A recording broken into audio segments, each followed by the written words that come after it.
আসসালামু আলাইকুম। আজকে বানিয়ে দেখাবো গরুর কলিজা ভুনা টক দই দিয়ে। চলেন যাই রেসিপি দেখিয়ে দেই। গরুর কলিজা ভুনা। আজকে রেসিপি ভালো লাগলে লাইক কমেন্ট সাবস্ক্রাইব করবেন, আমার পাশে থাকবেন।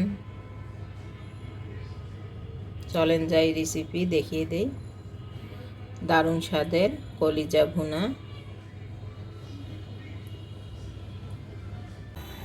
এখানে গরুর কলিজা নিয়েছি 2 কেজি। গরম ভাপ দিয়ে পানি ফেলিয়ে দিব কলিজা ভাপিয়ে নিলাম, পানি দিয়ে ভালো করে ধুয়ে নিলাম। অনেক নোংরা পানি বের হয়েছিল কলিজা থেকে, রক্তগুলো বের হয়ে গেল। ভালো করে ধুয়ে নিলাম। এখন রান্নায় চলে যাব। এখানে একটা ফ্রাই প্যান বসিয়ে দিয়েছি কলিজা রান্না করার জন্য। পেঁয়াজ দিয়ে দিব 1 কাপ।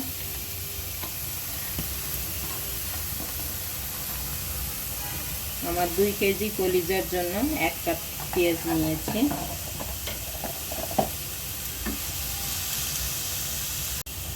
তেল দিয়ে দিব আধা কাপ। পেঁয়াজটা আমার হালকা ভেজে নিয়েছি, 2টা তেজপাতা দিয়েছি। এখন আদা রসুন বাটা দিব 2 চা চামচ করে। আদা বাটা 2 চা চামচ, রসুন বাটা 2 চা চামচ। এখানে মশলা নিছি, গুঁড়া মশলা। এখানে লাল মরিচের গুঁড়া, ধনিয়ার গুঁড়া, গোলমরিচের গুঁড়া, গরম মশলার গুঁড়া, স্বাদ মতো লবণ, জয়ফল জয়ত্রীর গুঁড়া 1/2 চা চামচ, হলুদ 1/2 চা চামচ সব ঢেলে দিলাম।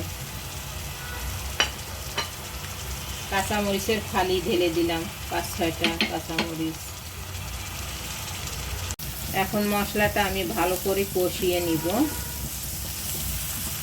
একটু পানি দিয়ে আমি কষিয়ে নিব। ভালো করে মশলা কষিয়ে নিলাম একটু পানি দিয়ে। আধা কাপ পানি দিয়ে আমি মশলাটা কষিয়ে নিয়েছি। এখন আমি কলিজা ধোয়াটা দিয়ে দিব এখানে।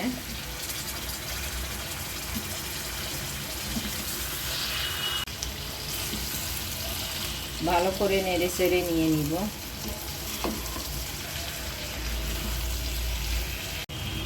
কলিজা আমি ভালো করে কষিয়ে নিলাম।